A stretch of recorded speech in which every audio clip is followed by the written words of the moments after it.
নমস্কার বন্ধুরা, আশা কিচেন অফিসিয়ালে তোমাদের সবাইকে স্বাগত। আজকে আমি ডালের বড়ি দিয়ে পোস্ত বাটা দিয়ে লাইয়ের ডোকা রান্না করব শীতের সবজি দিয়ে। তোমরা ভিডিওটা স্কিপ না করে প্রথম থেকে শেষ পর্যন্ত দেখতে থাকো। আর তো চলো বেশি দেরি না করে রান্নাটা শুরু করি। তোমরা যদি আমার চ্যানেলে কেউ সাবস্ক্রাইব করে না থাকো তো অবশ্যই সাবস্ক্রাইব করে দিও, পাশে থাকা নোটিফিকেশন বেলটি প্রেস করে দিও নতুন নতুন ভিডিও দেখার জন্য। তো চলো আর বেশি দেরি করব না, রান্নার ভিডিওটা শুরু করি। নমস্কার বন্ধুরা, আজকে আমি একটা রান্না করব লাউ শাক। এই যে লাউ শাক আমি ধুয়ে কেটে বেছে পরিষ্কার করে নিয়েছি, আর এই যে আমি জলে ভিজিয়ে রেখেছি। আর এখানে আছে হচ্ছে শীতের সবজি, আলু, বেগুন, শিম আর একটু মূলা। এটা দিয়ে একটা আমি সবজি রান্না করব, তা তোমাদের সঙ্গে শেয়ার করব। তোমরা ভিডিওটি স্কিপ না করে প্রথম থেকে শেষ পর্যন্ত দেখতে থাকো। আর এটা আমি কি দিয়ে করব সেটাও দেখাচ্ছি। এখানে আছে পোস্ত আর কাঁচা লঙ্কাটা বেটে নিব। তো আমি তাহলে প্রথমে পোস্ত আর ইয়েটা বেটে নিচ্ছি। আর লাগবে আমার ডালের বড়ি। আমি ডালের বড়িটা ভেজে নিচ্ছি। এখানে কড়াই বসিয়ে দিয়েছি, প্রথমে ডালের বড়িটা ভেজে নিব।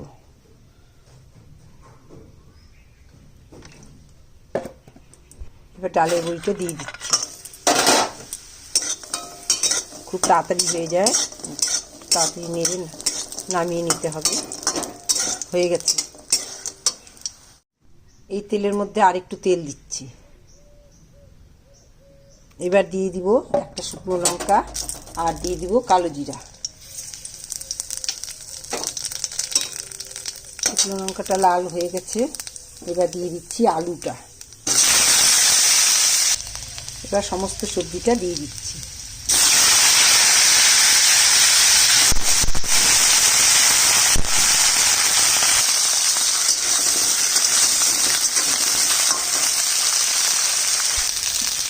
দিয়ে দিচ্ছি সামান্য হলুদ দিয়ে।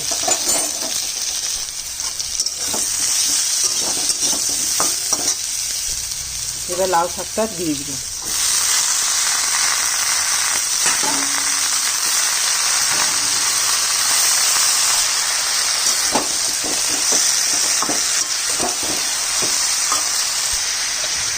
নুন দিয়ে দিলাম।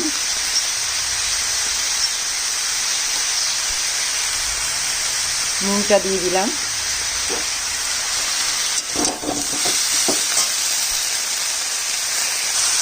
এবার জল দিয়ে দিচ্ছি।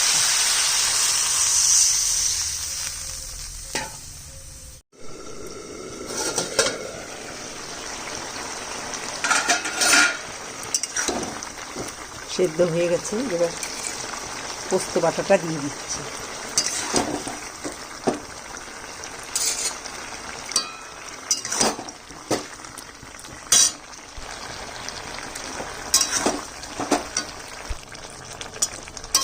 ডালের বড়িটা দিয়ে দিলাম।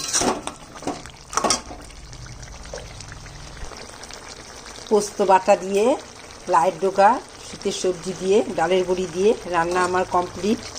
এভাবে রান্না করলে নিরামিষের দিন খেতে কিন্তু খুব ভালো হয়। আর তোমাদের যদি তোমাদের হয় তোমরা একদিন রান্না করে খেয়ে দেখতে পারো, খুবই টেস্টি খাবার। যাই হোক, আজকের মতো তো রান্না আমার এখানে শেষ।